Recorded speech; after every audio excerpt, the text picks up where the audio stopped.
Hi, I'm John Metcalf. This is just a quick video on a tip if you use a Tib bar. If you're familiar with using a Tib bar, you'll know you put the heel of your foot on this bottom bar, your toes on the top bar, and you draw your toes back towards your shin, working the tibialis anterior muscles on the front of your lower legs. Really great design, and I like using this. The only issue that I have is with the weights being stacked on here, it means they're very close to the pivot point, which means the resistance arm is quite short, which effectively then means I have to put on quite a lot of weight on the bar in order to have an effective resistance on my tibialis anterior muscles.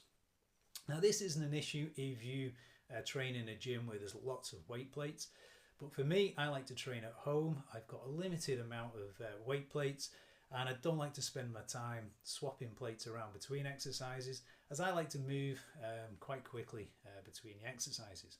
So a solution is to extend this resistance arm, and you can do this in one or two ways. One way is to pop a collar further down the arm, close off the collar, put your weights on, and then put a second collar on the end to stop the weights from falling off. This increases the resistance arm, which effectively makes the weight more meaningful for the muscles. My preferred method, however, is to put a sleeve on. So this is just a piece of PVC waste pipe. I slide that down, put the weights on here, and then put the collar on the end to prevent them from falling off. Now the reason I like the sleeve is because this distance is always constant, so then if I do increase the weight at this end, I know it's because I've got stronger and not because maybe I haven't quite put the collar in the right place.